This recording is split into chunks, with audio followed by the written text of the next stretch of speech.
Seoul, Mapogu, a private penthouse overlooking the Han River, but nobody here was admiring the view. The most unsettling thing about Ryu Hyun-jae's apartment was not the reinforced doors or the cameras that blinked like patient eyes in every corner. It was the rules. There was only one, but it was absolute. You do not leave without permission. For 3 years, Lola had lived inside that rule. She was not a prisoner. Prisoners had the clarity of chains. What she had was worse. She had a room with a view, a weekly grocery allowance, a standing appointment with a personal trainer on the 4th floor, and the specific madness of being ignored by the man who owned the floor she slept on. Her former employer, a nightclub promoter named Jin, who smelled of bergamot and bad decisions, had borrowed 250 million won from Ryu Hyun-jae's organization and disappeared to Macau on a Wednesday without so much as a forwarding address. Lola had been his event coordinator, his alibi, and, as it turned out, his collateral. She had been handed over like a signed receipt. For 1,095 days, she had watched Ryu Hyun-jae move through his own home like weather, present, powerful, and entirely indifferent to her. He passed her in the corridor with a single nod. He acknowledged her existence at breakfast with a glance that landed somewhere past her left ear. He was unfailingly civil and completely absent. He had red hair, not dyed, not styled for attention, just the particular deep auburn of a man who had stopped caring what people made of it, cut short on the sides and longer on top, and it caught the light in the mornings in ways she had trained herself not to notice. His eyes were dark, almost black, and they moved through rooms the way security cameras did, cataloging everything and reacting to nothing. Lola had grown up in Lagos and then London. She knew men who wanted things. She had been fluent in that language since she was 15. Men telegraphed desire like bad actors, in the jaw, in the hands, in the way their attention snagged and held. Ryu Hyun-jae had never once looked at her like that, which was, she had decided, either a profound act of discipline or a profound act of indifference, and she could not decide which one disturbed her more. Then came the night of the first winter storm. It was a Friday, the kind of cold that Seoul does in December that feels personal, as though the city has decided to settle a score. Lola could not sleep. She had tried tea, tried reading, tried lying in the dark counting the sounds of the building until she lost count somewhere around the 27th. The restlessness in her was old and familiar, the kind that lived in the body rather than the mind, the kind that only one thing could reach.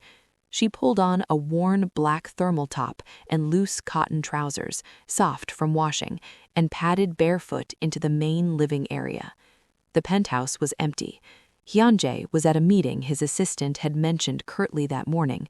His security detail, a compact woman everyone called Sergeant Yun, and a broad-shouldered man the staff referred to only as Stone, were stationed in the outer hallway. Lola had the apartment to herself for the first time in what felt like months. She found her phone, found her playlist, and pressed play. Not Afro beats, though she loved them, not the London grime she had grown up on, something older, highlife recordings her mother had kept on a scratched CD in the kitchen, fused with the kind of contemporary Lagos street percussion that felt like a conversation between generations. A talking drum opened the track, low and insistent, followed by a brass horn line that climbed like smoke. Lola closed her eyes and moved. Not for anyone, not performing, dancing the way she had in her mother's kitchen as a child, the way she had at street parties in Peckham at 17, the way her body remembered before Seoul had layered silence over everything. Her afro moved with her, the soft cloud of it shifting as she turned, and she let herself exist in the music without apology, her arms tracing the shapes the rhythm suggested, her hips finding the pulse underneath the melody, her feet bare against the cold marble, finding warmth through movement. She did not hear the private elevator arrive. She did not hear him cross the entrance hall. Ryu Hyun-jae had left the meeting 40 minutes early because the men across the table had been lying about 3 separate things, and he had grown tired of performing the courtesy of pretending otherwise. He had taken the private lift, dismissed his driver at the garage level, and stepped onto his floor expecting silence. What he got instead stopped him in the doorway of his own living room like a physical force. Lola was dancing in the middle of his apartment with the city's winter darkness pressed against the floor-to-ceiling glass behind her, and she was entirely unreachable. That was the word that arrived in him without invitation. Unreachable.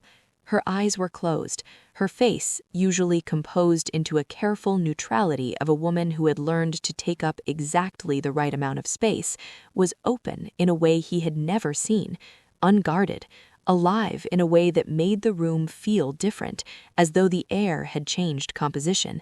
He had told himself a story for 3 years. She is a transaction, a temporary arrangement, a problem with a scheduled resolution date. He had been disciplined about it with the same precision he applied to everything, because the alternative, allowing himself to register her as a person, as this specific person with her quiet wit and her window ledge plants and the way she laughed at something on her phone and then looked guilty about it, was not something he could afford. He watched her for 7 seconds. Then she turned and saw him.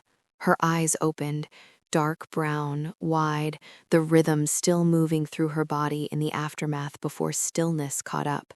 She saw his face. She was good at reading people, always had been. It was what had made her valuable to Jin, and what had kept her safe in this apartment for 3 years. She read Ryu Hyun-jae's face now, and what she found there was not what she expected. His jaw was tight. There was color along the top of his cheekbones that had nothing to do with the cold. His right hand was a fist at his side, and his red hair was slightly disheveled from the wind outside. And he was looking at her the way people look at something they have been pretending for a very long time not to want. The music kept playing. A woman's voice, warm and low, sang in Yoruba about a fire that burns without smoke. Neither of them moved. "I didn't hear you come in," Lola said. Her voice was steady, her heartbeat was not. Hyun-jae crossed the room toward her, not rushed, each step with the deliberate quality of a man who had made a decision and was now simply executing it. His dark overcoat was damp at the shoulders, his red hair caught the low light of the apartment, and she watched him come and did not step back. He stopped 2 feet away, close enough that she could smell the cold still on him, and underneath it, cedar and something metallic and faint, like rain on steel. "Dance again," he said. His voice was quiet. It was not a request in the way requests are soft things. It was a request in the way that revealed it was costing him to make it. Lola lifted her chin. "No." His dark eyes moved over her face with a thoroughness she felt physically, not invasive, memorizing. 3 years, he said. The words came out low, as though he was speaking something aloud that had been internal for a very long time. "You have been in this apartment for 3 years. You have made the kitchen smell like cardamom every Sunday morning. You have left books about tropical plants in every room you have ever sat in. I have heard you argue with the television in 2 languages, and I have never once—" "Never once what?" Lola asked. "Allowed myself to see you." She held very still. Outside, the storm pressed against the glass, and the city glittered beneath them, indifferent. "Then why are you seeing me now?" He reached out. His hand did not take her wrist. His fingers hovered just above it, above the place where her pulse was visible and rapid, and he held them there, the distance between his skin and hers, a question he had not asked yet. "I run a criminal organization. I have made decisions that cannot be undone. I have a scar across my ribs from a knife in Incheon. I have not trusted anyone without a contingency plan since I was 19. I have never in my adult life wanted anything that I allowed myself not to have." He lowered his hand without touching her. and none of that concerns me as much as the fact that I have been standing in doorways watching you live your life in my apartment for 3 years, and I cannot do it anymore." Lola's breath came unevenly. She believed him. This was not performance. This was not strategy. This was a man confessing to something that frightened him and doing it anyway. "What do you want?" she asked quietly. Hyunjae's jaw worked. For a long moment, the only sound was the music and the storm. Then he stepped back, one deliberate step, and the space between them returned. "Go to bed, Lola." "Hyunjae, go." She went, but when she leaned against the closed door of her room, she heard something she had never heard before in 3 years of sharing walls with this man. A sound from the other side, low, almost inaudible. Ryu Hyunjae was laughing, and it was the most broken sound she had ever heard from a person who was supposed to be invincible. The laugh of a man who had just understood something about himself that he could not unlearn. She felt his palm press against the door. She knew somehow, with the certainty of things felt rather than seen, that it was his palm. "Lola," he said. Her name in his mouth was strange and careful, like he was learning the shape of it. She pressed her hand to the same spot on her side of the door. "I'm here," she said. And the silence between them, which had always been empty before, was suddenly full of everything neither of them had said. The next morning, Sergeant Yoon noticed 2 things. First, Hyunjae had spent the night in the armchair in the hallway outside Lola's door, still in his overcoat, his red hair falling over his forehead, his long legs stretched across the corridor.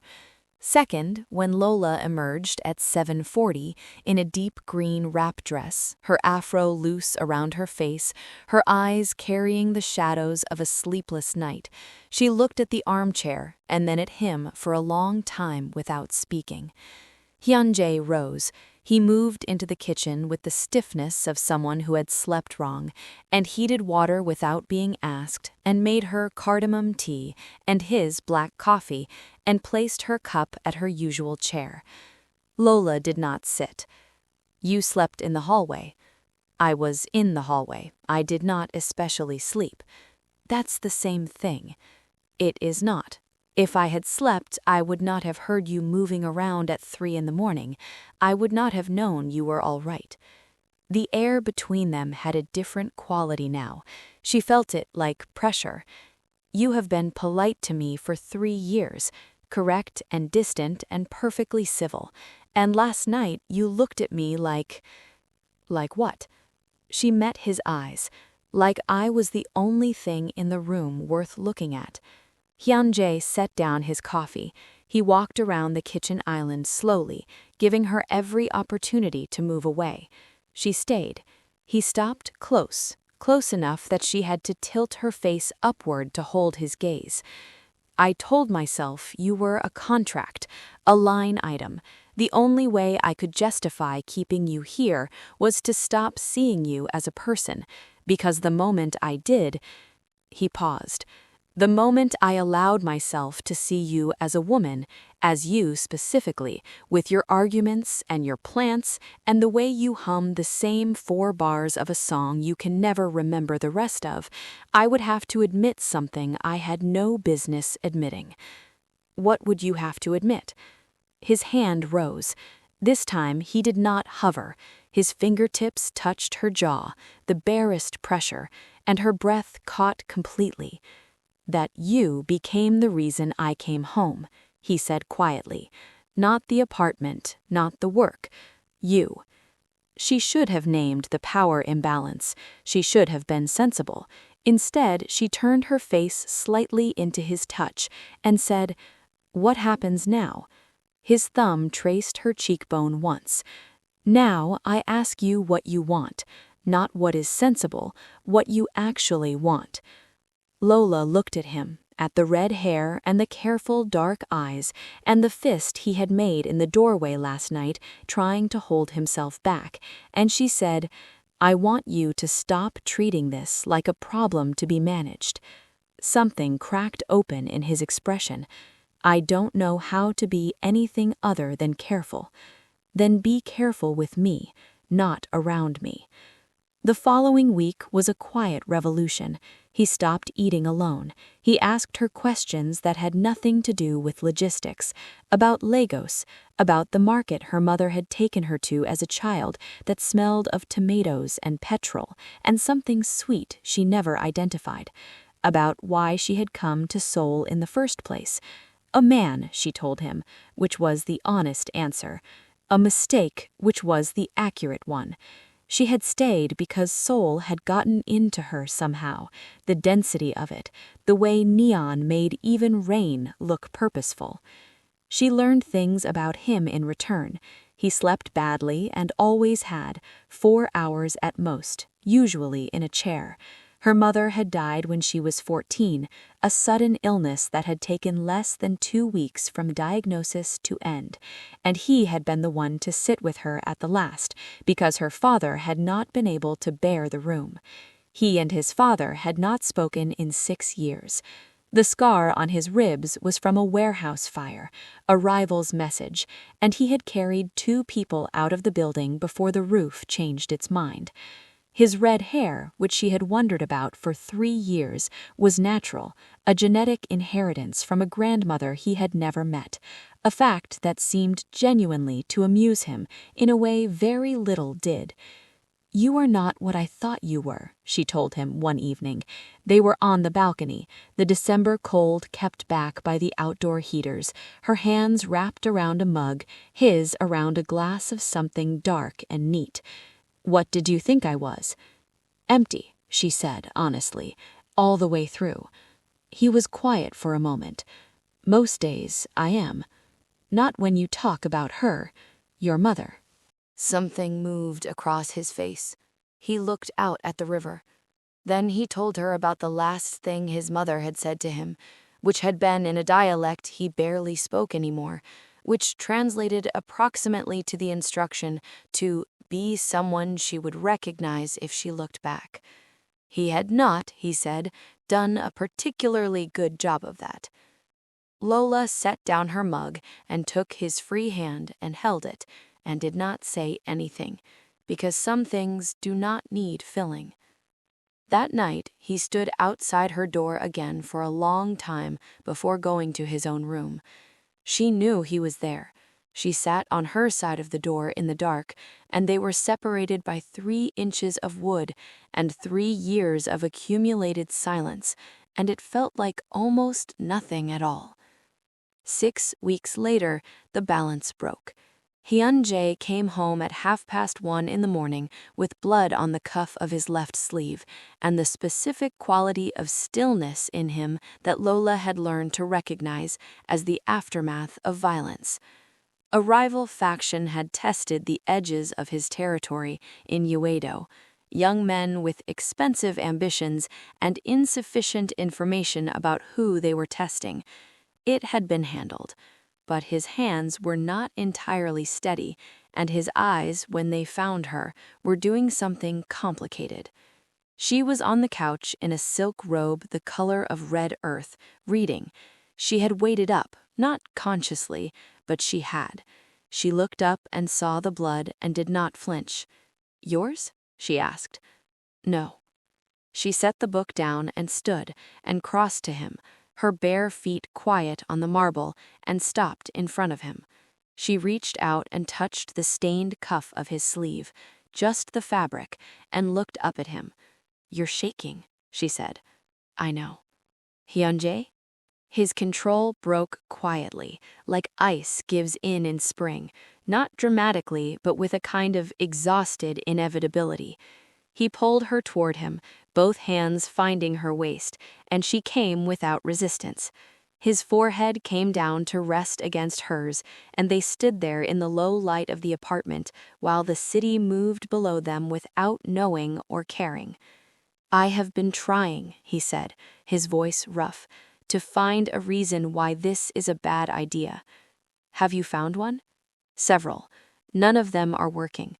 Lola's hands found the lapels of his coat, and she held on. "Then stop looking," she said. He kissed her, not carefully.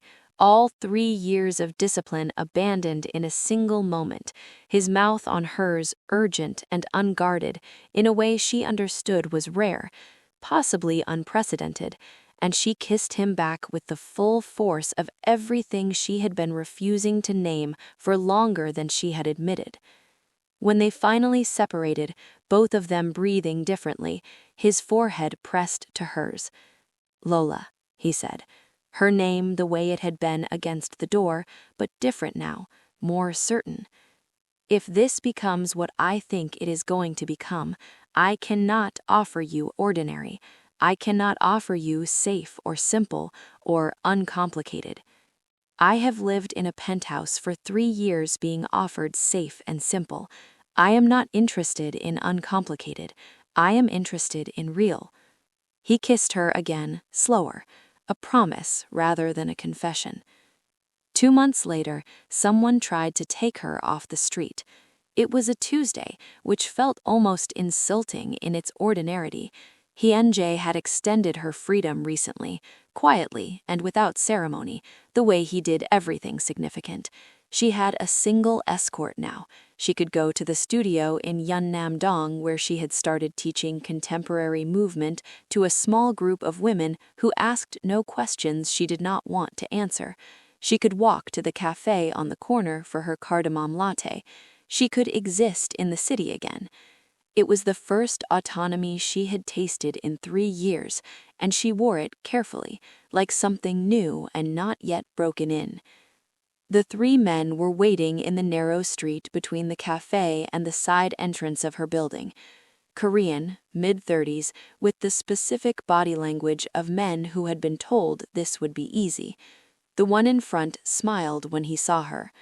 "Miss Lola," he said, pronouncing it with the flat confidence of a man who had never considered that he was making a mistake. "Your boyfriend has been creating problems for people who are very tired of his attitude. You are going to help us have a conversation with him." Lola did not run. Her mother had grown up on streets in Lagos that would have eaten these 3 men for a light breakfast. She had been raised under the understanding that fear is information, not instruction. "I don't have a boyfriend," she said pleasantly. "I have a complicated situationship with a man who irons his own shirts. There is a meaningful distinction." The man in front laughed and reached for her arm. Sergeant Yoon materialized from a doorway to Lola's left with the quiet efficiency of someone who had been waiting for precisely this.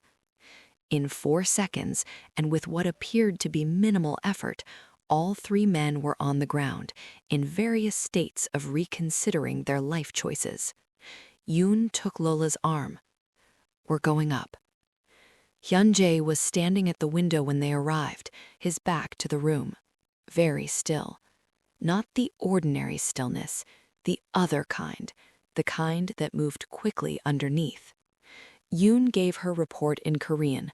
Lola caught enough, Russian connection, retaliation, they had her schedule, to understand the shape of what had happened. When Yoon left the room, the silence had weight.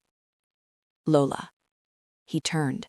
His face was empty in the way that was worse than anger, the emptiness of someone who had already made a decision and was now informing the relevant parties. "You're leaving," he said. She stared at him. "Excuse me?" "I've arranged documentation, an apartment in London, Islington, near where you grew up, a stipend, everything clean and untraceable. You fly tomorrow morning." Lola looked at him for a long moment. Then she laughed, a single sharp sound that was not particularly amused. "You don't get to do that," she said. "I do. This happened because of me. They knew you because of me, targeted you because of me. Hyunjae."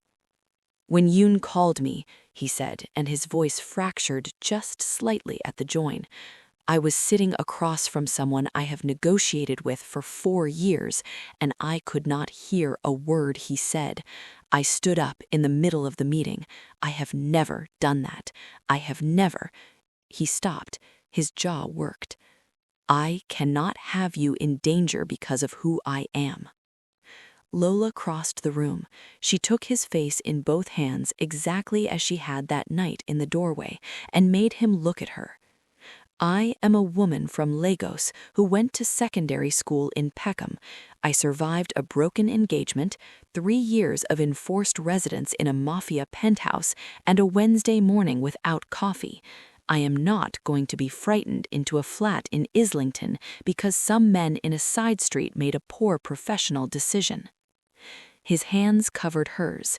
His eyes, dark and unsteady, held hers. "I cannot lose you," he said quietly. "Everyone I have allowed myself to care about has either left or been taken. You are the first thing in a very long time that has felt like something worth protecting rather than just something to keep. Then protect me, not by sending me away, by ending this, by being smarter and faster and more frightening than the people trying to use me to get to you. Keep me safe by making it not worth their while to try." He pulled her into him and held on, with a force that told her everything his controlled vocabulary usually managed not to. His face pressed into her afro, and she felt his shoulders release. "You are completely unreasonable," he said into her hair. "I'm Nigerian British. We come like this." They made a plan. He would triple her security, and she would pause the studio temporarily. He would request a meeting with the faction leader, a man named Volkov who operated out of Gangnam and had a reputation for ending negotiations before they began.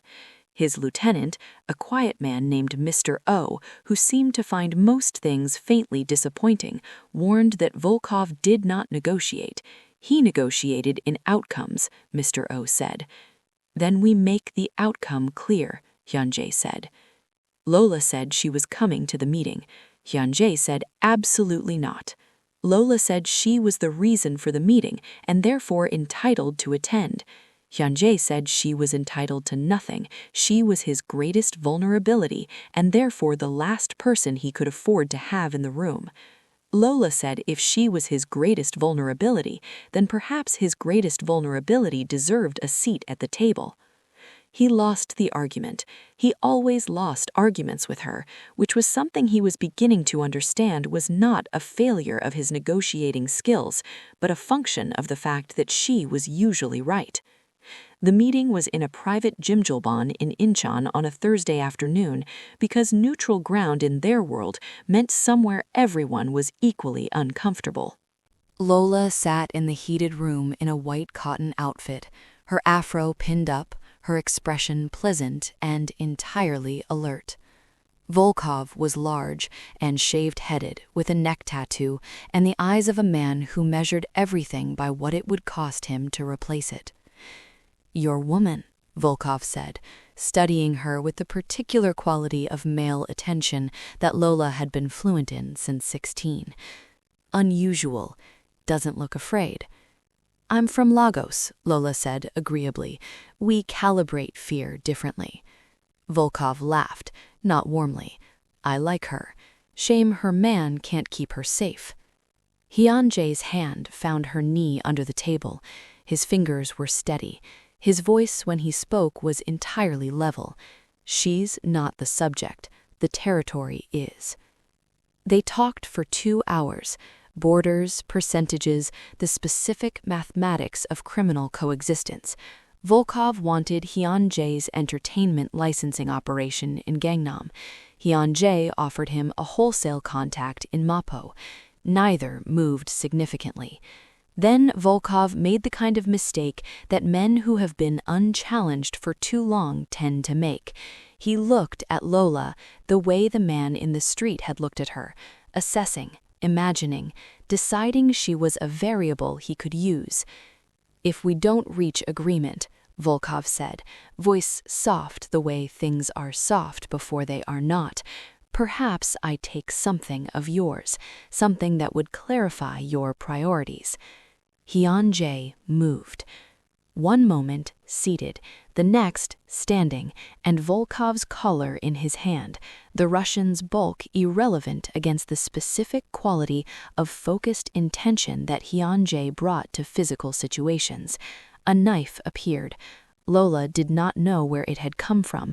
It did not touch Volkov's skin. It did not need to. "You will not," Hyun-jae said, in the voice Lola had never heard directed at her, the one that was silk over something very cold underneath. "You will not look at her. You will not name her. You will not think about her.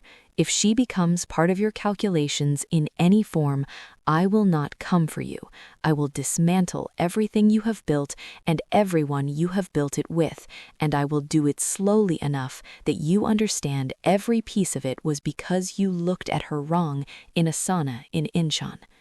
He released Volkov and stepped back and adjusted the collar of his own shirt and turned to Lola and held out his hand. She took it.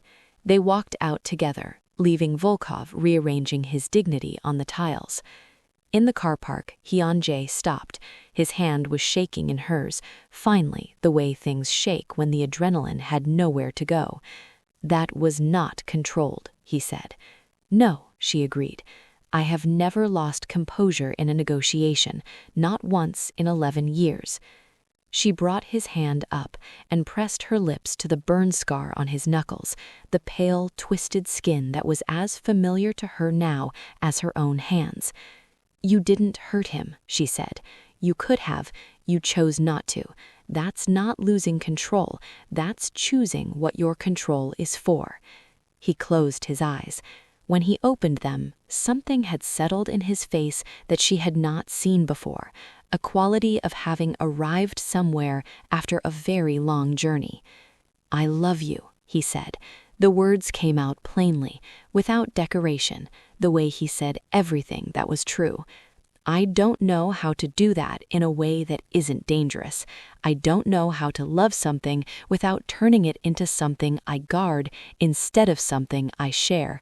But I love you, and I would like to spend a significant amount of time learning the difference." Lola's eyes filled. She did not try to stop it. She pressed her palm to his jaw and felt the muscle there release under her touch. "Then come home," she said, "and we'll figure it out together." He did. 6 months later, Lola danced for him again, and this time she chose the song. The penthouse had changed in ways that were difficult to catalog individually, but unmistakable in total. There was music now, regular and varied, sometimes her playlists, and sometimes the quiet jazz he had started putting on in the evenings, a habit she had given him without intending to. The kitchen smelled of cardamom on Sunday mornings and doenjang jjigae on Thursdays, because they had been teaching each other their respective comfort foods with the seriousness of people who understood what it means to feed someone. Sergeant Yoon and Stone remained, but the rest of the security had scaled down because the war with the Russian faction had resolved in a series of quiet agreements that Hyun-jae managed with the particular efficiency of a man who had finally decided what he wanted his life to look like and was removing obstacles accordingly. Lola was no longer a resident by default. She had her own passport, her own account, her own open invitation to leave whenever she chose. She had not left.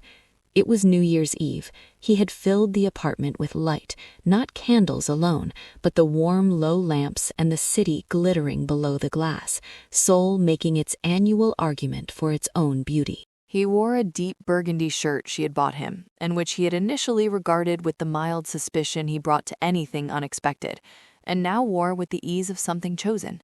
His red hair was slightly longer than when she had arrived, and she had quietly stopped telling him to cut it. Lola wore a dress the color of midnight, simple and backless, her afro shaped into a full crown. She felt like herself, completely, uncomplainingly, without apology, like herself. "You're staring," she said. "I'm memorizing," he said. She held out her hand. "Dance with me." He looked at her hand with the expression he still sometimes had when she offered him something he was not sure he deserved. Then he took it. She pulled him into the center of the room and placed his hands and looped her arms around his neck, and for a while they simply moved, badly at first, him too careful and her too fluid, and then something gave and he relaxed, and they found a rhythm that was not technically accomplished, but was entirely theirs. "I've been thinking," she said. He made a sound that was almost a laugh. "You always have been." "About Lagos," she said. "My mother's house. The one near the beach in Lekki, with the orange gate and the neem tree in the yard." She looked up at him. "I want to take you there." He stopped moving. His dark eyes searched her face with the thoroughness she had come to understand was his version of vulnerability, taking everything in because he had spent so long not being allowed to keep things. "You want me to meet your family." "My mother," she said, "and my aunt who will absolutely interrogate you, and my cousin who will pretend she is not impressed by you and will not be fooling anyone. I want to walk you through the market where she takes me every time I visit. I want to see you eat pepper soup and be honest about how spicy it is. I want you to exist somewhere that is mine." His throat moved. "Lola." His voice was low. "I am not the kind of person who fits into someone's mother's house in Lekki. I am a person with a complicated history and a blood on my professional record and a knife I carry everywhere, including, apparently, to peace negotiations." "My mother," Lola said quietly, "grew up watching her father run protection for half of Victoria Island in the 80s. He had a scar from his jaw to his collar and the softest heart of anyone she has ever described to me. She used to say that the size of a man's shadow tells you nothing about the size of his capacity to love." She reached up and pressed her hand flat against his chest, over the place where the tiger tattoo ended, and his heartbeat was steady and real. "You have spent 3 years in proximity to me without taking a single thing I did not offer. You have protected people at cost to yourself. You have chosen, every time you had another option, to be someone you could live with. That is not a monster. That is a man who decided what he was going to be made of and kept deciding, every day, even when it was hard." His composure cracked. Not loudly. Ryu Hyunjae did nothing loudly, but his arms came around her, and he held her with a desperation that was also relief, his face in her afro, his shoulders finally letting go of 3 years and 11 years and every year before that of being sealed against the possibility of this. She held him without commentary, without comfort that would have been too small for the size of what was releasing, and let him fall apart in her arms, because that is what it means to be a safe place for someone. "I'll go," he said, muffled and certain. "To Lekki, to the market. I will eat the pepper soup, and I will be honest about how spicy it is." She pulled back, smiling, the full-face smile that she had been told her whole life was too much and had recently decided was exactly enough. "Good, because my aunt will test you, and she is not subtle, and you should know that going in." He laughed, a real one, full and unguarded, the laugh of a man no longer managing the distance between himself and his own life. He pulled her back in and pressed his lips to her forehead, and they swayed in the light of the city they had made a home in together. 3 months later in Lagos, the gate was orange exactly as she had described, chipped at the bottom and warm in the afternoon light. The street smelled of rain and frangipani and jollof from a pot somewhere nearby. A neem tree threw shade across the concrete yard. A rooster made an executive decision from somewhere behind the wall. Hyunjae sat on the wooden bench in the yard with his long legs stretched out and his face turned toward the sky. He wore a light linen shirt, pale gray, no knife, no overcoat, the professional architecture of himself set aside for the afternoon. His red hair caught the equatorial light and glowed. He looked, Lola thought, watching him from the doorway with 2 bottles of cold Zobo in her hands, like a man who had forgotten to be on guard and discovered that the world had not ended. She walked over and handed him one. He took it without opening his eyes. "I could stay here," he said. She sat beside him. The wood was warm. "I know," she said. "That's why I brought you." His arm came around her, and she leaned into him, and the neem tree moved in a small wind, and somewhere down the street her cousin was arguing cheerfully with someone about something that had nothing to do with either of them. "Do you miss it?" she asked quietly. "Seoul? The power? The way people move when they see you?" He was quiet for the length of time it took a cloud to cross the sun and let it back in.